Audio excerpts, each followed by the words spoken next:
នៅក្នុងខ8បាទព្រះជាអង្គម្ចាស់ក្រោយពីពេលដែលព្រះអង្គទ្រង់បានប្រទាននៅទីសម្គាល់7យ៉ាងបាទដើម្បីឆ្លើយទៅកាន់ពួកសិស្ស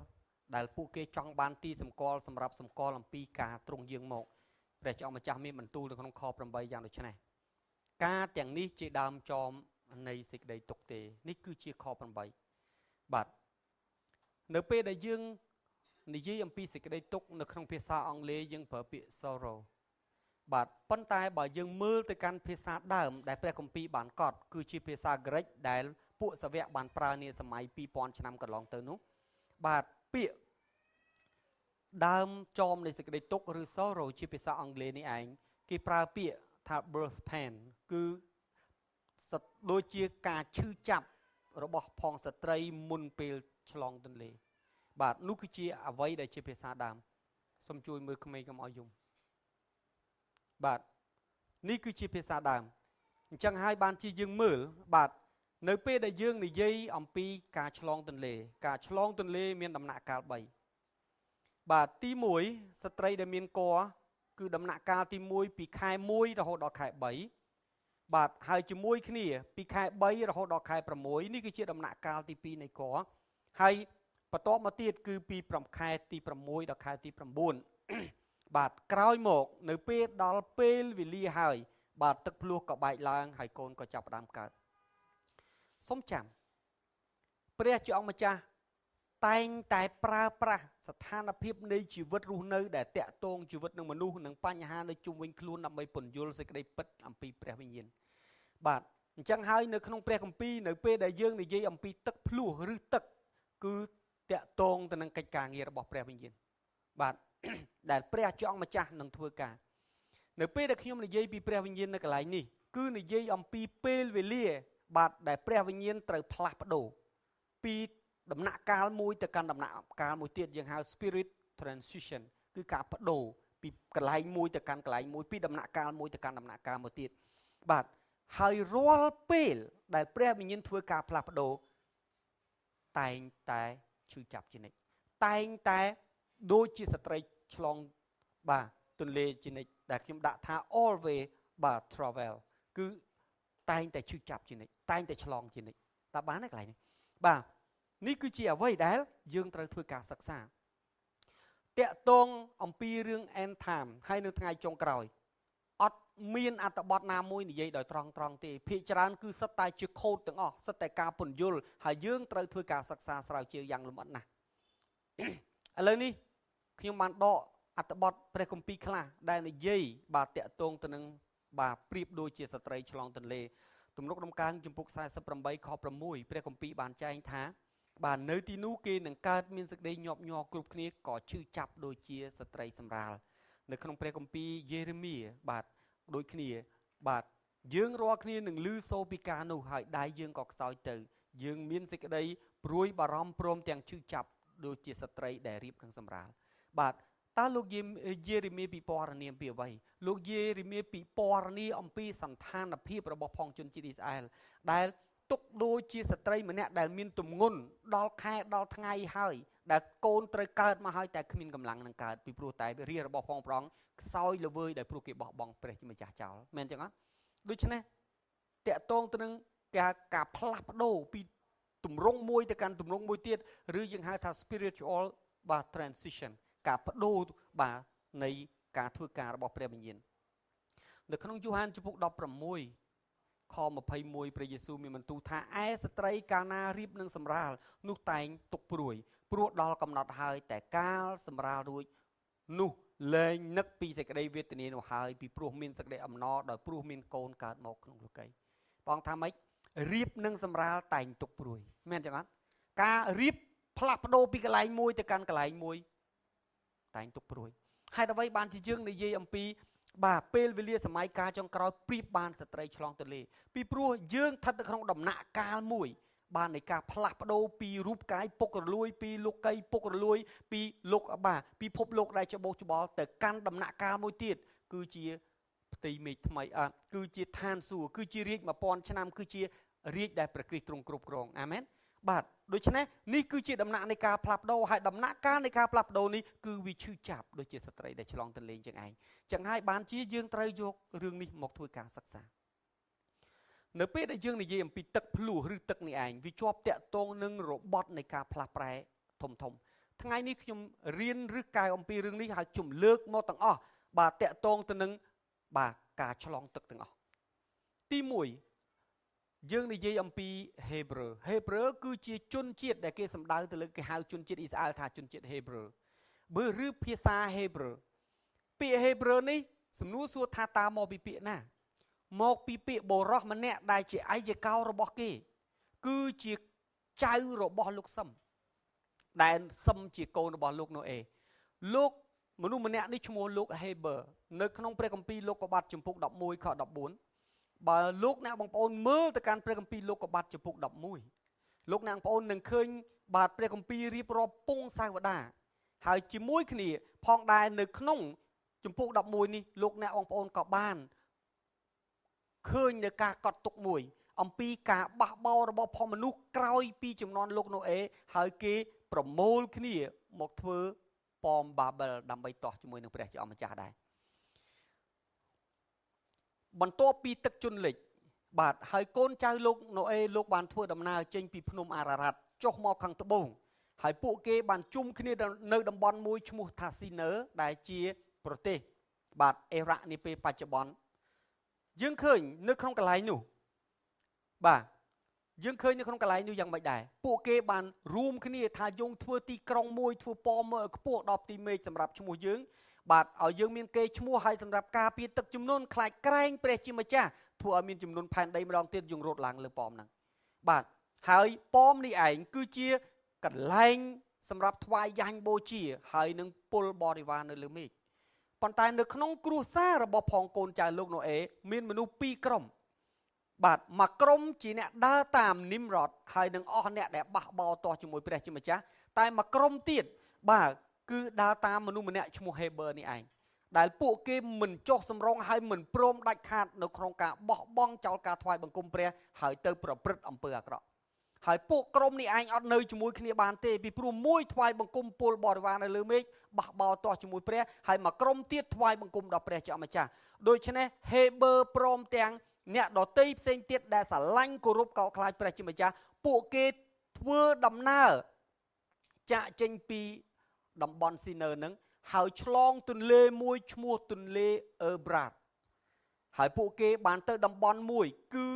សពថ្ងៃនេះតំបន់នោះហៅថាអាលីប៉ូបាទគឺនៅក្នុងប្រទេសបាទសេរីសពថ្ងៃនេះឯង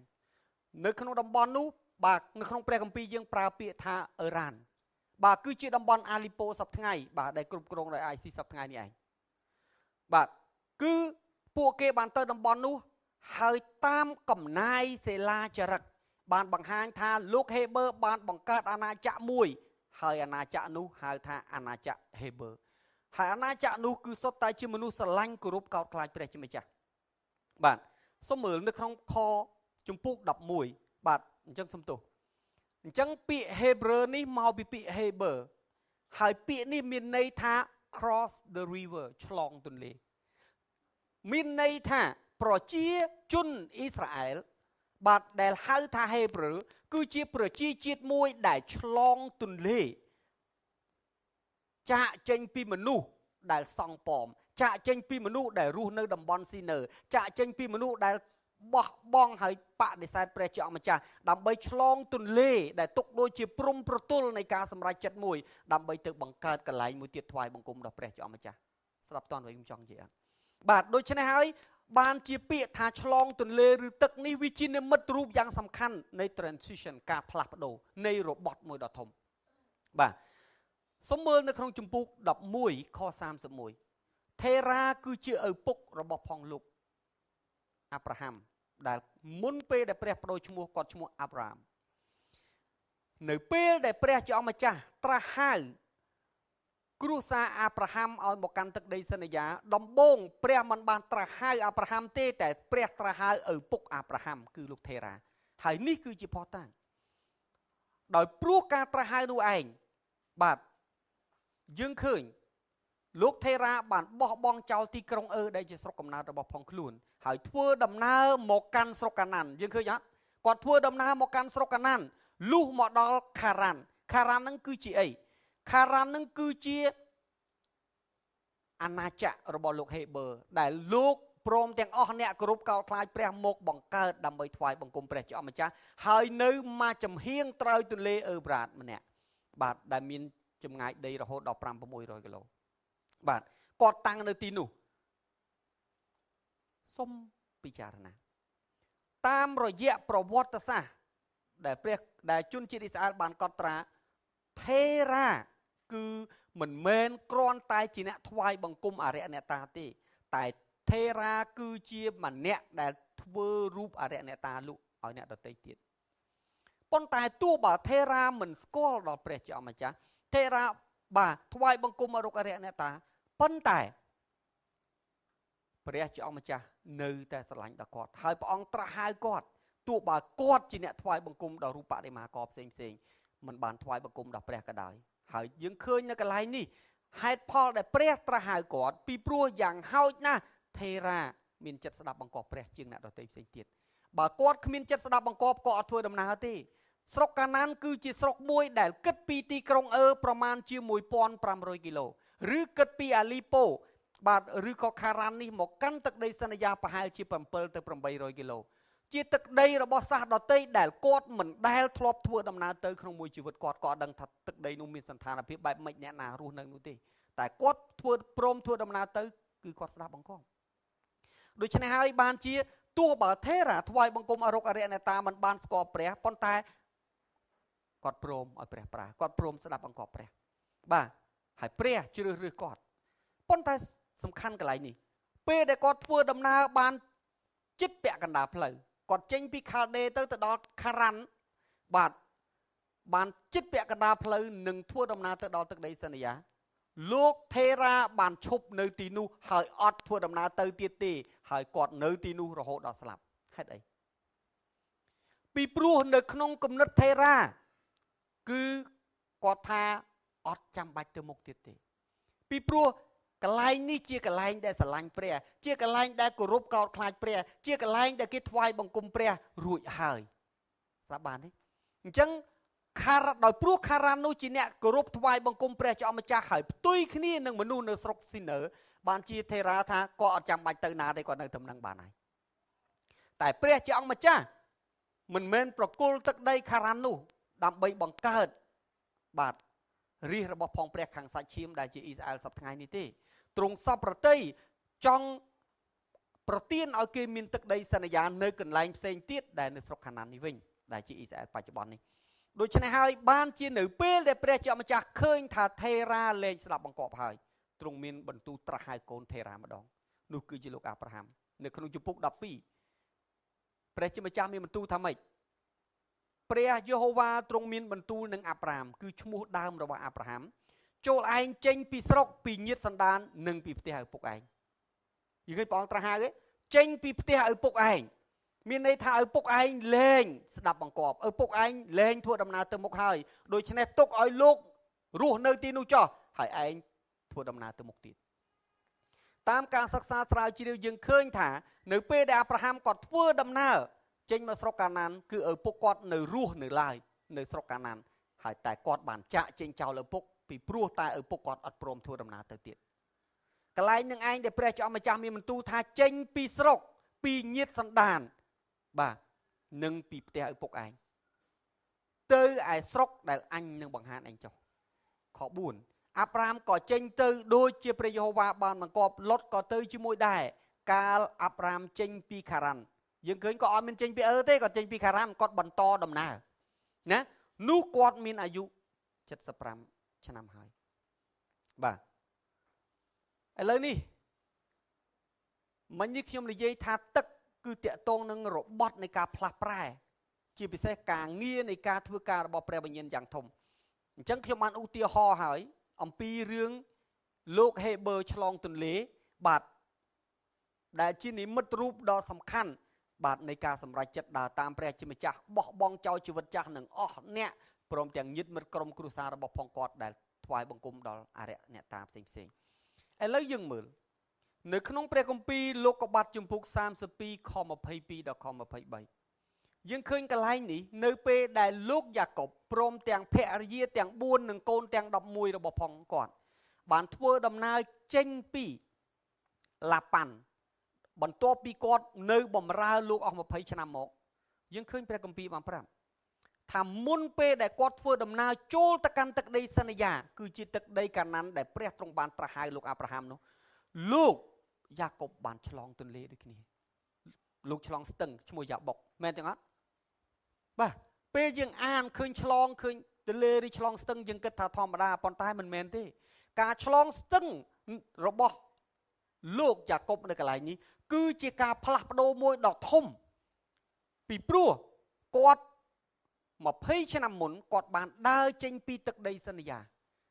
ដែលនៅស្រុកកាណានមែនទេអត់ដើម្បីទៅរស់នៅជាមួយនឹងឪពុកមីដោយព្រោះអំពើបាបរបស់ផងគាត់តែ20ឆ្នាំក្រោយគាត់ត្រឡប់មកឯព្រះជាម្ចាស់គាត់ពឹងជ្រកឯព្រះជាម្ចាស់គាត់ត្រឡប់ចូលមកកាន់ទឹកដីសន្យាដែលព្រះបានប្រហាយដល់ជីតារបស់គាត់មែនទេអត់ដូច្នេះហើយការឆ្លងទន្លេនេះគឺជានិមិត្តរូបមួយនៃការសម្រេចចិត្តបាទគឺជានិមិត្តរូបមួយនៃរបត់ក្នុងការផ្លាស់ប្ដូរជីវិតរបស់ផងគាត់ដែលគាត់រស់នៅក្រោមជាមួយនឹងឪពុកក្មេកបាទក្រោមការបោកបញ្ឆោតសពបែបសពយ៉ាងដើម្បីមករស់នៅពឹងជ្រកពេញទីក្រោមព្រះជាម្ចាស់វិញយើងឃើញព្រះគម្ពីរខ22និងខ23បានប្រាប់ថាម៉េចគាត់បានក្រោកឡើងទាំងយប់នាំប្រពន្ធទាំងពីរនិងបាវស្រីទាំងពីរព្រមទាំងកូនទាំង11នាក់ឆ្លងស្ទឹងមែនទេអត់ឆ្លងស្ទឹងយ៉ាបុក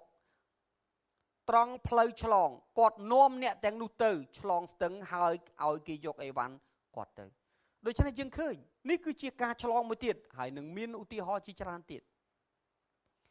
នៅក្នុងព្រះគម្ពីរនីខម៉ានាំងជំពូក14ខ16បាទយើងឃើញយ៉ាងម៉េចដែរនៅពេលដែលព្រះជាអង្គម្ចាស់ទ្រង់បាននាំជនជាតិអ៊ីស្រាអែល6សែននាក់ចេញពីទឹកដីអេស៊ីបមកកាន់ទឹកដីសន្យាជាមួយគ្នានៅក្នុងព្រំប្រទល់រវាងទឹកដីសន្យានិងទឹកដីអេស៊ីបតើពួកគេត្រូវធ្វើដំណើរអីពួកគេត្រូវឆ្លងសមុទ្រមែនចឹងអត់បាទឆ្លងសមុទ្រយើងឃើញបាទនៅក្នុងខ16ម៉ូសេបានអំពាវនាវទៅព្រះជាអង្គម្ចាស់ដោយព្រោះអីនៅខាងមុខមានសមុទ្រហើយនៅខាងក្រោយមានសុទ្ធតែទ័ពអេស៊ីបអញ្ចឹងហើយនៅពេលដែលគាត់បកទៅខាងទ័ពគាត់នឹងធ្លាក់ទៅក្នុងដៃទាសករប៉ុន្តែនៅពេលដែលគាត់ទៅខាងមុខគាត់ឆ្លងអត់រួចពីព្រោះមានសមុទ្រនៅខាងមុខនោះគឺជាសមុទ្រក្រហមបន្ទាប់ពីគាត់អំពាវនាវទៅព្រះខ16ព្រះមានបន្ទូលមកកាន់គាត់ត្រូវលើកដំបងឯងដើម្បីញែកទឹកចេញពីគ្នាដើម្បីឲ្យពួកកូនចៅអ៊ីស្រាអែលបានដើរដីគោកនៅនីកណ្ដាលសមុទ្រម៉ូសេក៏លើកដៃទៅលើសមុទ្រហើយព្រះយេហូវ៉ាទ្រង់ច្រានផាត់សមុទ្រចេញដោយកម្លាំងខ្យល់ពីទិសខាងកើតហើយបក់យ៉ាងខ្លាំងពេញមួយយប់ទ្រង់ធ្វើឲ្យទឹកញែកចេញពីគ្នាឲ្យសមុទ្រទៅជាគោកវិញខ22កូនចៅអ៊ីស្រាអែលក៏ចូលទៅនីកណ្ដាលសមុទ្រតាមដីគោកហើយមានទឹកជាកំផែងខាងស្ដាំនិងខាងឆ្វេងមែនទេអត់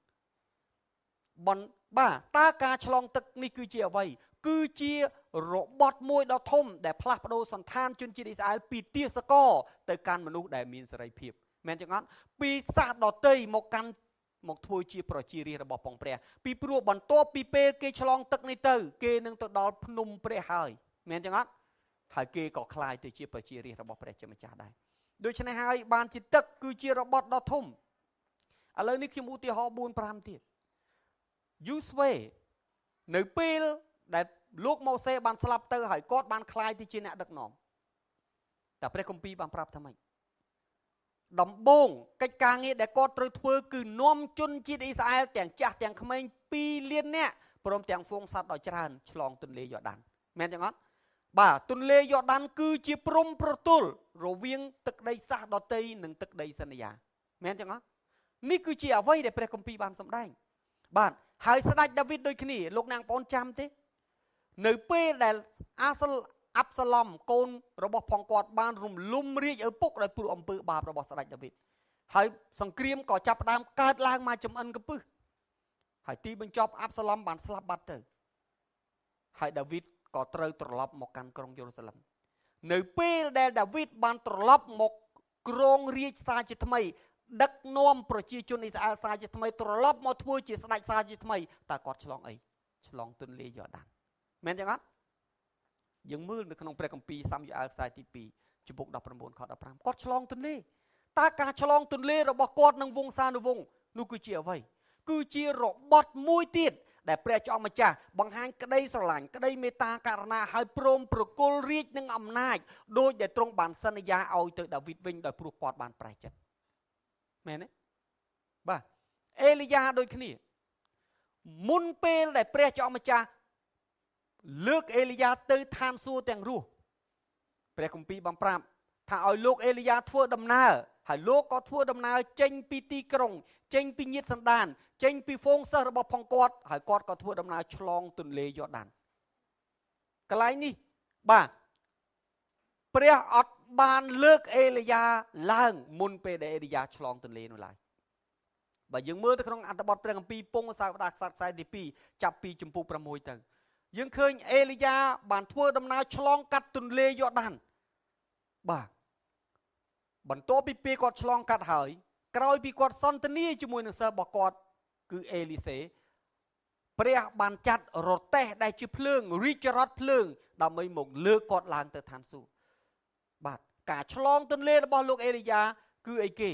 គឺជាការជានិមិត្តរូបនៃការបង្ហាញពីការឆ្លងកាត់ពីជីវិតដែលពុករលួយពីជីវិតដែលបញ្ហាពីជីវិតដែលទុក្ខសោកបាទពីពន្ធកិច្ចដែលព្រះបានប្រគល់ឲ្យគាត់ទៅកាន់របត់មួយផ្សេងទៀតដូច្នេះរឿងទាំងអស់នៅក្នុងព្រះគម្ពីរវាមិនមែនធម្មតាដូចដែលយើងគិតទេបាទឥឡូវនេះយើងមើលលោកយ៉ូហានបាទីសយើងឃើញព្រះគម្ពីរអេសាយបានប្រាប់ថាលោកយ៉ូហានបាទីសគឺ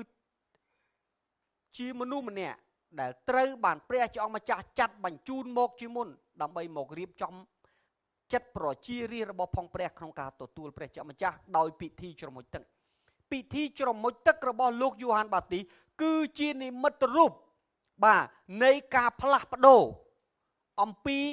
ប្រជានុរាស្ត្ររបស់ផងព្រះដែលរស់នៅក្រោមក្រឹតវិន័យរបស់លោកម៉ូសេមកជាការផ្លាស់ប្ដូររស់នៅក្រោមអាណាចក្ររបស់ព្រះគ្រីស្ទវិញចាំទេព្រះយេស៊ូវតែងមានបន្ទូលថាម៉េចនគរឋានសួគ៌បានមកដល់ហើយនគរឋានសួគ៌បានមកដល់ហើយតើនោះជាអ្វីនគរឋានសួគ៌នោះឯងគឺជាជីវិតរបស់អង្គព្រះអង្គនោះឯងដូច្នេះការជ្រមុជទឹករបស់លោកយ៉ូហានបាទីសបាទគឺចង់បង្ហាញអំពីពេលវេលាខាងឯវិញ្ញាណដែលព្រះចောင်းម្ចាស់នឹងបដូរប្រជារាស្ត្ររបស់ផងព្រះពីការរស់នៅក្រោមក្រឹតវិន័យដែលទ្រង់បានប្រទានមកម៉ូសេទៅកាន់របត់មួយថ្មីទៀតគឺជាការរស់នៅក្នុងអាណាចក្ររបស់ព្រះគ្រីស្ទវិញដោយការប្រែចិត្តទទួលព្រះអង្គធ្វើជាព្រះអង្គម្ចាស់ជាព្រះអង្គសង្គ្រោះអាមែនបាទពីព្រោះគ្មានក្រឹតវិន័យណាដែលនាំឲ្យមនុស្សបានសុចរិតហើយបានសង្គ្រោះនៅឡើយបាទឥឡូវនេះសូមមើលចុះការធ្វើពិធីបុណ្យជ្រមុជទឹករបស់ព្រះយេស៊ូវការធ្វើបុណ្យជ្រមុជទឹករបស់ព្រះយេស៊ូវគឺជានិមិត្តរូបនៃការផ្លាស់ប្ដូរកិច្ចការងាររបស់ព្រះយេស៊ូវដែលទ្រង់ប្រសូតមកក្នុងសាច់ឈាមតាមរយៈនៅក្រោមអំណាចរបស់លោកអេរ៉ុនដើម្បីទៅកាន់បាទការផ្លាស់ប្ដូរមួយទៀតគឺរស់នៅក្រោមអំណាចរបស់សង្ឃមីលគីសេដេកមែនចឹងអត់សង្ឃក្នុងឋានៈជាមនុស្សអត់មានអ្នកណាធំជាងអេរ៉ុនទេពីព្រោះអេរ៉ុនគាត់ជាអ្នកចាប់ផ្ដើមគាត់ចាប់ផ្ដើមមុនគេនៅក្នុងការធ្វើជាសង្ឃនៅក្នុងពូជលេវីមែនចឹងអត់មនុស្សទាំងឡាយដែលធ្វើជាសង្ឃនៅក្នុងវងអ៊ីស្រាអែលនៅក្នុងពូជលេវីបាទគឺសុទ្ធតែរស់នៅក្រោមបាទអីគេសុទ្ធតែរស់នៅក្រោមអំណាចនិងក្រោមឯកសិទ្ធិរបស់លោកអេរ៉ុនទាំងអស់ព្រះយេស៊ូវដូចគ្នានៅពេលដែលព្រះអង្គទ្រង់បានយាងមកហើយប្រសូតជាមនុស្សនៅក្នុងសាច់ឈាមទោះបើព្រះអង្គម្ចាស់ទ្រង់រស់នៅក្នុងជីវិតដែលបរិសុទ្ធគោរពកោតខ្លាចព្រះតែព្រះអង្គរស់នៅក្នុងជីវិតជាសាច់ឈាមហើយទោះបើទ្រង់ធ្វើជាសង្ឃតែសង្ឃរបស់ទ្រង់នៅក្រោមអំណាចនិងឯកសិទ្ធិរបស់លោកអេរ៉ុនរហូតទាល់តែពេលអង្គព្រះយេស៊ូវគ្រីស្ទបានចាប់ផ្ដើមធ្វើពិធីបុណ្យជ្រមុជទឹកដែលជានិមិត្តរូបនៃការផ្លាស់ប្ដូរយ៉ាងម៉េចពីការ ពីរបៀបសង់ដែលរស់នៅក្រោមអំណាចរបស់ផងលោកអេរ៉ុនទៅជារបត់មួយទៀតគឺជាសង់បែបមីលគីសាដេកលោកអ្នកបងប្អូនមើលក្នុងព្រះគម្ពីរហេព្រើរតើមីលគីសាដេកជាសង់យ៉ាងម៉េចមីលគីសង់អេរ៉ុនគឺតែងតែស្លាប់ហើយតែងតែបដូរវេនគ្នាពីពេលមួយទៅពេលមួយដោយចាប់ឆ្នោតប៉ុន្តែសង់មីលគីសាដេកគឺជាសង់មួយដែលឈរនៅចំពោះព្រះអស់កាលជានិច្ចព្រះគម្ពីរបានប្រាប់ថាមីលគីសាដេកគ្មានឪពុកគ្មានម្ដាយគ្មានបងគ្មានប្អូនគ្មានថ្ងៃកើតហើយគ្មានថ្ងៃស្លាប់អាមែនដូច្នេះហើយយើងឃើញ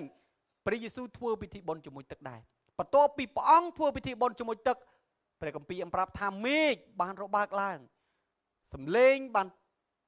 ព្រះដ៏ជាព្រះបិតាបានមានបន្ទូលថានេះជាកូនស្ងួនភ្ងាអញជាទីពេញចិត្តអញណាស់ហើយព្រះវិញ្ញាណមកសន្ធិដ្ឋនៅលើព្រះអង្គដែលមានសន្តានដូចជាសត្វព្រាបបាទដែលជាសញ្ញាបញ្ជាក់ថា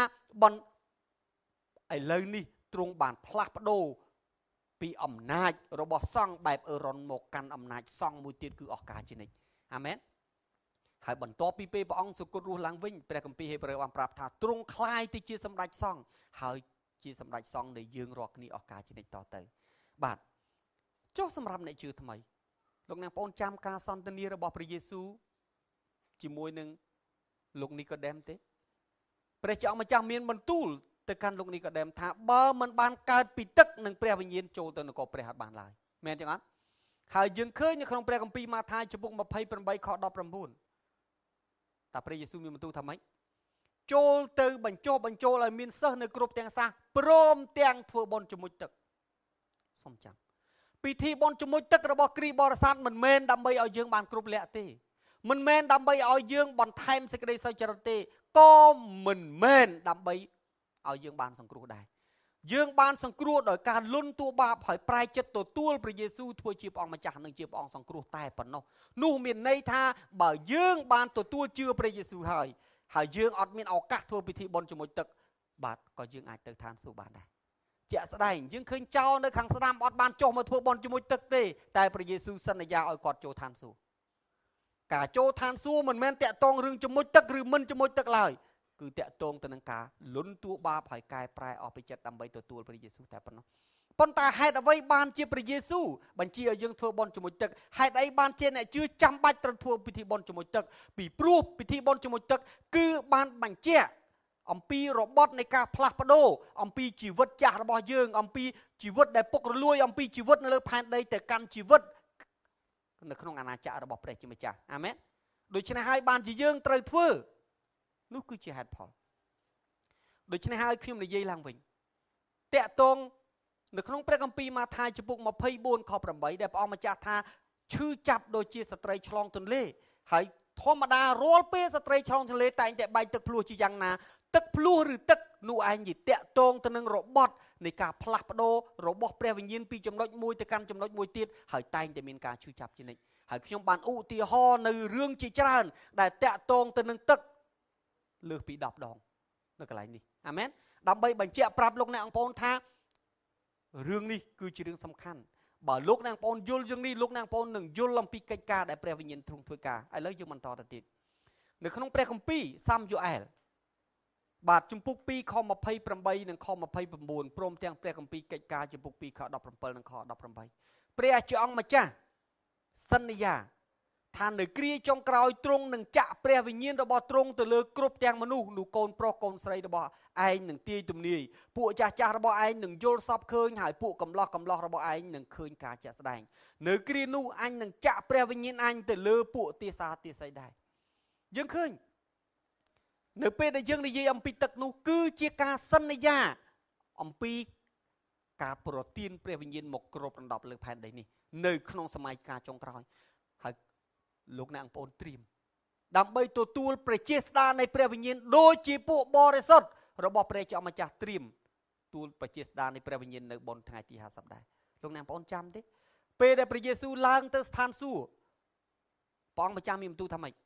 ចូលឲ្យអ្នករាល់គ្នានៅតែក្រុងយេរូសាឡិមចាំយាមអធិដ្ឋានរហូតទាល់តែប្រជាស្ដារពីឋានលើមកមែនទេអត់ហើយព្រះជាម្ចាស់មានបន្ទូលថាម៉េចនៅក្នុងព្រះគម្ពីរកិច្ចការនៅពេលដែលព្រះវិញ្ញាណបានបំពេញអ្នករាល់គ្នានឹងនោះអ្នករាល់គ្នានឹងមានអំណាច ធ្វើបន្តពីខ្ញុំនៅក្រុងយេរូសាឡឹមស្រុកយូដាសាមារីរហូតដល់បំផុតព្រះយេស៊ូវមិនបានបញ្ជាឲ្យយើងទៅផ្សាយដំណឹងល្អដោយកម្លាំងយើងទេតែទ្រង់មានបន្ទូលថាអ្នកចេញទៅផ្សាយដំណឹងល្អបានដរាបណាត្រូវបានទទួលការបំពេញដោយព្រះវិញ្ញាណសិនអាមែនបាទដែលព្រះវិញ្ញាណនឹងចាក់មកលើផែនដីនៅថ្ងៃទី50ដើម្បីបំពេញអស់អ្នកដែលរងចាំហើយត្រៀមខ្លួនសម្រាប់ទទួលព្រះវិញ្ញាណដើម្បីឲ្យគេคล้ายទៅជាស្មោបន្តដ៏ស័ក្តិសិទ្ធិយ៉ាងណាខ្ញុំលើកទឹកចិត្តលោកអ្នកបងប្អូនឲ្យចាំយាមហើយសម្អាតជីវិតត្រៀមចាំទទួលព្រះវិញ្ញាណបរិសុទ្ធដែលនឹងចាក់បំពេញនាសម័យកាលចុងក្រោយនេះដើម្បីឲ្យលោកអ្នកបងប្អូនមានប្រជាស្ដារពេញទីអាចធ្វើបន្តចុងក្រោយដើម្បីនាំព្រលឹងមនុស្សថ្វាយព្រះជាអង្គម្ចាស់ដូចគ្នាផងដែរពីព្រោះនេះជាការសន្យារបស់ព្រះជាអង្គម្ចាស់ហើយនេះឯងគឺជាការសន្យា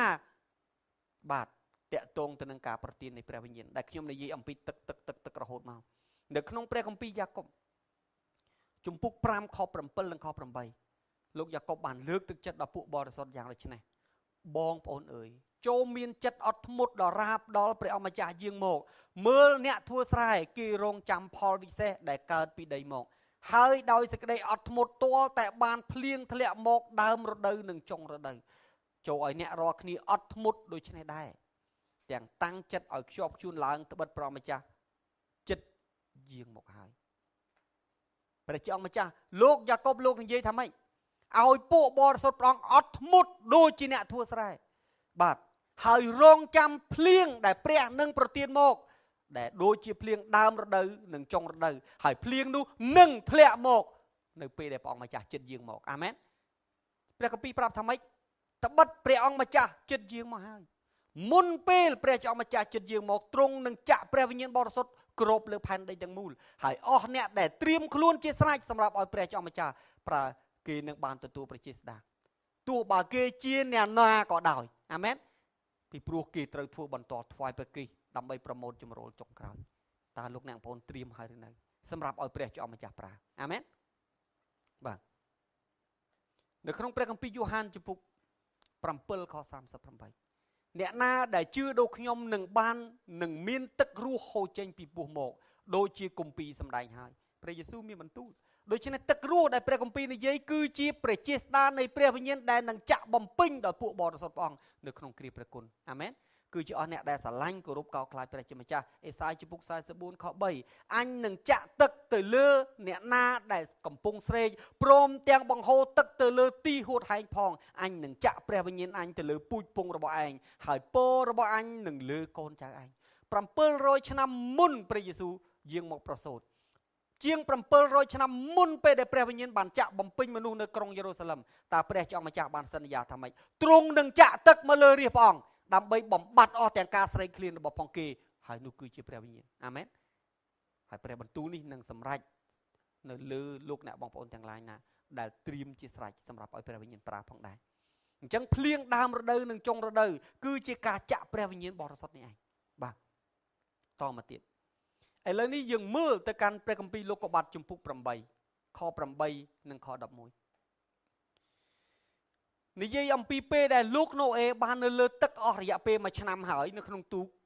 បាទបន្ទាប់មកគាត់ចង់ស្ទង់មើលថាតើទឹកស្រកពីផែនដីយ៉ាងណាហើយគាត់ក៏ចាប់ផ្ដើមប្រឡែងសត្វព្រាបបាទនេះគឺជាការដោះលែងសត្វលើកទី2បន្ទាប់ពីដោះលែងសត្វក្អែកបាទនៅក្នុងខ8រហូតទៅដល់ខ11បាននិយាយបាទដោយ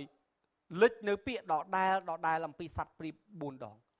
គាត់ក៏លែងព្រាបមួយដែរដើម្បីឲ្យដឹងជាទឹកបានស្រកពីផែនដីហើយឬនៅតែព្រាបនោះរកកន្លែងណានឹងទុំគ្មានបានជាវិលមកឯគាត់ក្នុងទូកវិញពីព្រោះទឹកនៅពេញផែនដីនៅឡើយនោះគាត់ក៏លូកដៃទៅចាប់មកក្នុងទូកវិញគាត់ផ្អាកទាំងអស់7ថ្ងៃរួចលែងព្រាបចេញទៅម្ដងទៀតលុះដល់ល្ងាចព្រាបនោះត្រឡប់មកវិញឃើញមានពំយកស្លឹកអូលីវដែលវាចឹកមកជាមួយផងដូច្នេះណូអេបានដឹងថាទឹកបានស្រកពីផែនដីបន្តិចហើយព្រះគម្ពីរបានប្រាប់ថាម៉េច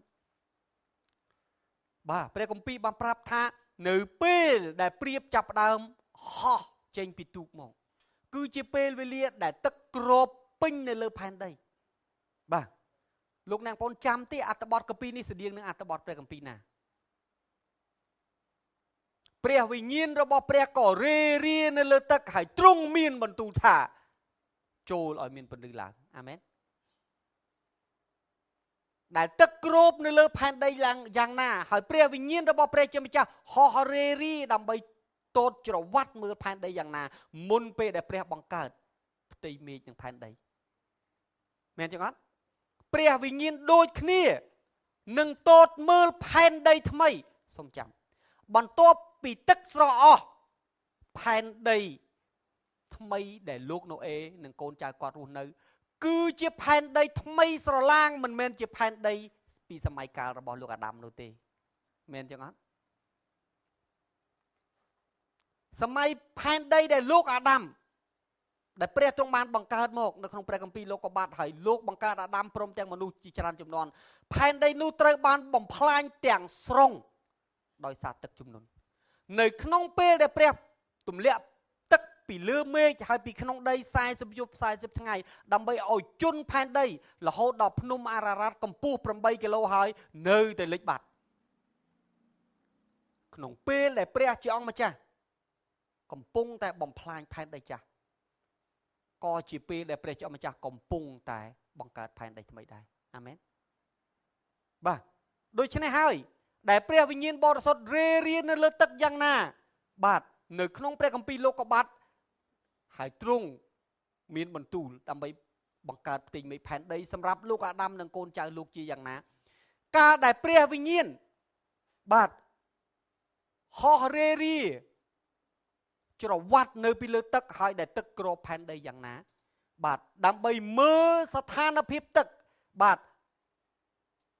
នឹងមើលអំពីផែនដីថ្មីដែលព្រះអង្គម្ចាស់ប្រទានដល់លោកណូអេដូចគ្នាអត្ថបទព្រះគម្ពីរនេះជាទំនាយមួយដ៏សំខាន់ដែលព្រះអង្គម្ចាស់ចង់ពន្យល់ប្រាប់យើងថានៅព្រំប្រទល់រវាងលោកីដ៏ពុករលួយនេះនឹងរាជ1000ឆ្នាំដែលនឹងមកដល់នៅព្រំប្រទល់មុនពេលដែលព្រះយេស៊ូវយាងមកនិង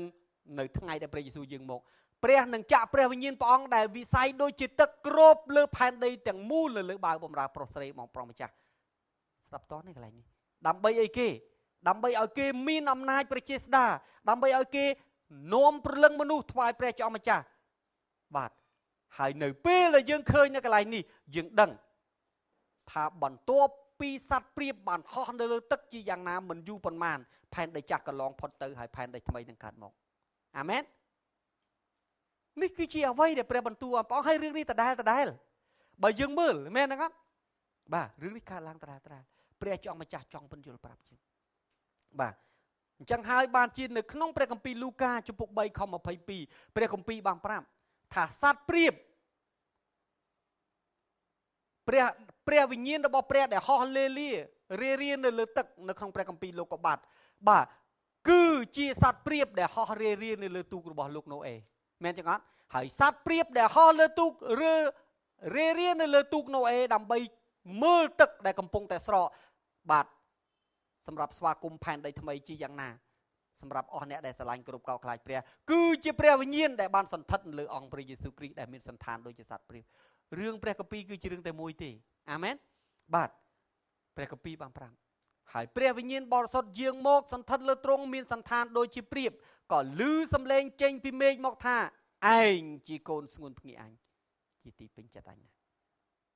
បាទសូមមើលព្រះវិញ្ញាណបរិសុទ្ធបាទនឹងចាក់នៅសម័យណូអេគឺជាទីសម្គាល់នៅថ្ងៃចុងក្រោយដែលព្រះជាម្ចាស់នឹងចាក់ព្រះវិញ្ញាណព្រះអង្គមកគ្របលើផែនដីយ៉ាងដូចនេះដែរមុនពេលដែលព្រះជំនុំជម្រះផែនដីនេះដោយភ្លើងបាទសូមចាំព្រះតែងផ្ដល់ព្រះគុណដល់មនុស្សជាតិ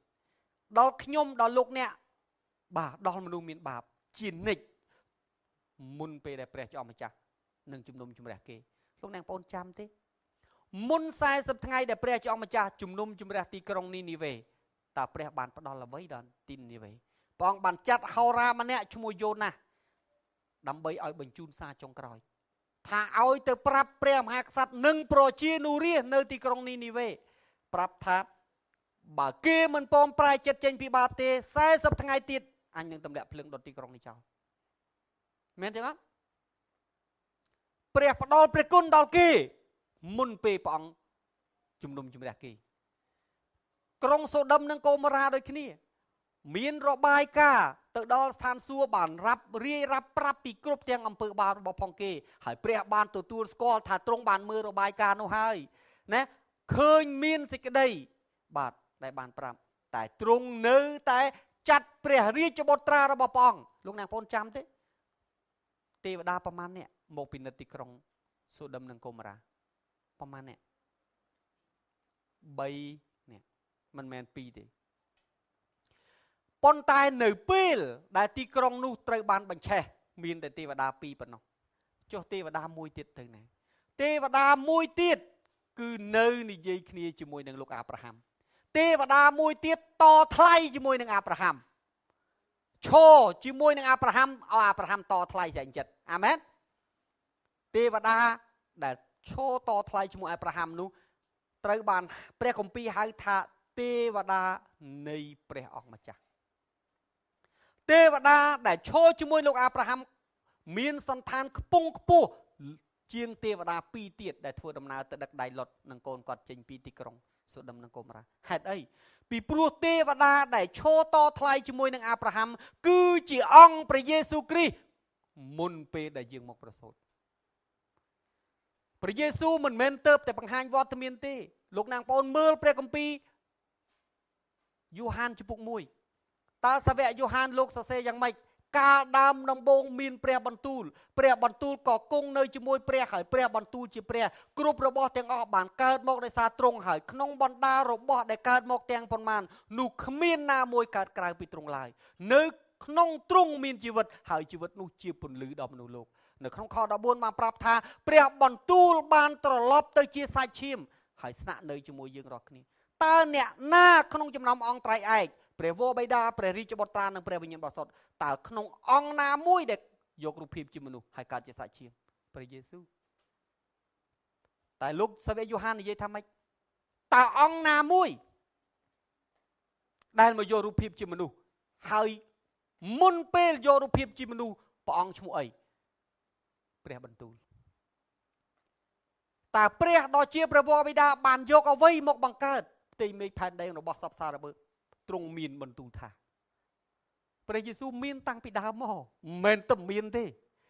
ប៉ុន្តែព្រះអង្គមិនមែនឈ្មោះយេស៊ូវដូចដែលយើងបានហៅ 2000 ឆ្នាំចុងក្រោយនេះឡើយអាមែនតើអ្នកណាដែលគង់ក្នុងបង្គោលភ្លើងនិងបង្គោលពពកពេញ40ឆ្នាំនាំរាជព្រះអង្គនៅក្នុងទីរហោឋានទេវតានៃព្រះអង្គម្ចាស់ព្រះយេស៊ូវដដែលព្រះយេស៊ូវធ្វើការតាំងពីដើមមកអាមែននេះគឺជារឿងពិតត្រឡប់មកវិញមុនពេលដែលព្រះជំនុំជម្រះទោះបើមួយថ្ងៃចុងក្រោយក៏ដោយព្រះតែងតែផ្ដល់ព្រះគុណជានិច្ចដើម្បីឲ្យយើងប្រែចិត្តព្រះអង្គម្ចាស់មានបន្ទូលថាម៉េចអញមិនមែនសប្បាយចិត្តនឹងជំនុំជម្រះឯងជាមនុស្សមានបាបទេតែអញសប្បាយចិត្តចង់ឃើញមនុស្សមានបាបប្រែចិត្តព្រះមិនដែលសប្បាយចិត្តនឹងសម្លាប់អ្នកណាឡើយហើយទ្រង់ប្រទានឱកាសម្ដងហើយម្ដងទៀតម្ដងហើយម្ដងទៀតម្ដងហើយម្ដងទៀតដរាបណាព្រះអង្គនៅមានសង្ឃឹមអាមែនរហូតតតែសេចក្តីមេត្តាករុណាព្រះអង្គដល់វិនាទីចុងក្រោយទើបទ្រង់នាំមកការនៃជំនុំជម្រះហើយបើលោកអ្នកបងប្អូនមើលអំពីថ្ងៃចុងក្រោយយើងឃើញនៅក្នុងគ្រាវេទនា7ឆ្នាំចុងក្រោយព្រះជាអង្គម្ចាស់បានធ្វើការយ៉ាងសន្ធឹកហើយការដ៏អស្ចារ្យគឺព្រះអង្គចាត់លោកអេលីយ៉ានិងម៉ូសេពីឋានសួគ៌មកឲ្យមកធ្វើបន្តទៀតការដែលអស្ចារ្យលើសជាងម៉ូសេនិងអេលីយ៉ាចាត់មកនៅក្នុងគ្រា3ឆ្នាំដំបូងព្រះគម្ពីរបានប្រាប់ថាព្រះបានប្រើទេវតានៃឋានសួគ៌ឲ្យប្រកាសដំណឹងល្អជំនុំមនុស្សហើយទេវតាហោះប្រកាសដំណឹងល្អពេញផ្ទៃមេឃអាមែនតើព្រះបានធ្វើអ្វីព្រះអង្គបានធ្វើការសពបែបយ៉ាងទាំងអស់ដើម្បីនាំដំណឹងល្អមកកាន់ប្រជានុរាស្ត្រព្រះអង្គពីព្រោះព្រះអង្គមិនចង់ឃើញអ្នកណាម្នាក់ប្រឈមមុខនឹងការជំនុំជម្រះឡើយហើយដរាបណានៅមានសង្ឃឹមទ្រង់នៅតែប្រទានឱកាសជានិច្ចអាមែននេះគឺជារឿងពិតប្រាកដហើយទ្រង់តែងតែប្រទានព្រះគុណមកមុនជានិច្ចមុនពេលដែលព្រះអង្គចាត់សេចក្តីជំនុំជម្រះមកជាក្រោយដូច្នេះហើយបើអស់លោកអ្នកបងប្អូនឬអស់អ្នកទាំងឡាយណាដែលមានឱកាសប្រែចិត្ត គេអាចស្វែងរកឃើញព្រះគុណនិងក្តីមេត្តាករណាព្រះគ្រប់ពេលលើកលែងតែគេតាំងករឹងជាមួយព្រះប៉ុណ្ណោះអាមែនសូមមើលតទៀតឥឡូវយើងត្រឡប់មកវិញនៅក្នុងព្រះគម្ពីរម៉ាថាយជំពូក24ខ6និងខ7ព្រះចောင်းម្ចាស់បានប្រទានទីសម្គាល់មុន7យ៉ាងទីសម្គាល់មុននោះគឺអ្វីព្រះអង្គម្ចាស់មានបន្ទូលថាគឺនឹងមានចម្បាំងនឹងមានដំណឹងពីចម្បាំងសះមួយលើកគ្នាទាស់នឹងសះមួយនគរមួយទាស់នឹងនគរមួយអំណត់បាទជំងឺអាសន្នរោគពាក្យជំងឺអាសន្នរោគមានន័យថាជំងឺគ្រប់ប្រភេទក៏ក្រាកដីនៅកន្លែងផ្សេងនេះជាទីសម្គាល់7ដែលនាំមុខទុកដូចជាស្ត្រីឈឺពោះរៀបឆ្លងទន្លេអាមែនសូមចាំយើងមើលនៅក្នុងព្រះគម្ពីរនេះរឿង2ព្រះអង្គម្ចាស់មានបន្ទូលថាទីសម្គាល់ទាំង7យ៉ាងហ្នឹងគឺនឹងកើតឡើងដល់មនុស្សនាសម័យកាលចុងក្រោយទុកដូចជាស្ត្រីឈឺពោះរៀបឆ្លងទន្លេរឿងសំខាន់ទី2ព្រះអង្គថានៅពេលដែលឃើញទីសម្គាល់ហ្នឹងគឺជាការចាប់ផ្ដើមអាមែនទីសម្គាល់ហ្នឹងវានឹងមកទីសម្គាល់ហ្នឹងវានឹងនាំមុខហើយផុតពីទីសម្គាល់នោះទៅអីគេផុតពីទីសម្គាល់នោះទៅព្រះវិញ្ញាណបរិសុទ្ធនឹងចាក់មកមែនចឹងអត់បន្ទាប់ពីព្រះវិញ្ញាណបរិសុទ្ធនឹងចាក់មកហើយបញ្ចប់ទៅវិញគ្រាព្រះគុណត្រូវបានបញ្ចប់ហើយសេចក្តីសង្គ្រោះត្រូវបានបញ្ចប់ហើយអាមែនព្រះគម្ពីរនិយាយបាទបើលោកនាងប្អូនមើលមកខនេះលោកនាងប្អូនមើលមិនយល់ទេលើកលែងតែខ្ញុំនាំលោកនាងប្អូនទៅកាន់រឿងជាច្រើនបាទសំណួរនៅថ្ងៃនេះសួរថាតើលោកនាងប្អូនបានត្រៀមរងទុកដោយព្រោះព្រះគ្រីស្ទហើយឬនៅពីព្រោះព្រះគម្ពីរប្រាប់ថាម៉េចសះមួយនឹងលើកគ្នាទាស់នឹងសះមួយនគរមួយនឹងលើកគ្នាទាស់នគរមួយអំណត់ជំងឺអាសន្នរោគក៏ក្រាកដីបាទហើយតមកទៀតបើលោកនាងប្អូនមើលបងប្អូននឹងសម្លាប់គ្នាសត្រូវរបស់អ្នកណាគឺនៅក្នុងផ្ទះអ្នកនោះអាមែនតើបាទលោកនាងប្អូនឃើញអាយស៊ីកាត់កមនុស្សរាល់ថ្ងៃសំណួរសួរថាតើលោកនាងប្អូនត្រៀមដើម្បីរងទុក្ខជាមួយព្រះគ្រីស្ទនៅទី2តើលោកនាងប្អូនបានត្រៀមធ្វើការនៅពេលដែលព្រះវិញ្ញាណបរិសុទ្ធធ្វើការដែរឬទេត្រៀមហើយឬនៅត្រៀមដូចជាពួកជំនុំ120នាក់ដែលត្រៀមនៅក្រុងយេរូសាឡឹម10ថ្ងៃមែនទេអត់រហូតដល់ថ្ងៃព្រះវិញ្ញាណបរិសុទ្ធមកបំពេញគេដើម្បីឲ្យគេមានបជាស្ដារទៅធ្វើបន្តថ្វាយព្រះបើលោកនាងប្អូនត្រៀមលោកនាងប្អូននឹងបានពរតើលោកនាងប្អូនរស់នៅនាពេលបច្ចុប្បន្ននេះស័ក្តិសមនឹងការលះបង់របស់ផងព្រះដែរឬទេបាទនៅក្នុងព្រះគម្ពីរម៉ាថាយជំពូក16ខ24ព្រះយេស៊ូវមានបន្ទូលថាបើចង់មកតាមខ្ញុំព្រះអង្គនិយាយកាន់អ្នកចង់អត់និយាយទៅកាន់អ្នកអត់ចង់ទេបាទដូច្នេះលោកនាងប្អូនមានសិទ្ធិចង់និងមិនចង់តាក់ទងរឿងចង់និងមិនចង់តាក់ទងនឹងការសម្រេចចិត្តតខ្លួនអត់មានអ្នកណាបង្ខំមែនទេអត់នោះត្រូវលះកាត់ចិត្តចោលតើលះកាត់អីចិត្តបាបនិស្ស័យបាបបាទភាពអាត្មានិយមគំនិតសួនទូជីវិតចាស់បងថាម៉េចលះកាត់ចិត្តខ្លួនឯងចោលចេញហើយទុកឈើឆ្កាងខ្លួនមកតាមខ្ញុំចុះបាទសូមក្រោកឈរឡើងហើយយើងអានព្រះគម្ពីរនេះជាមួយគ្នា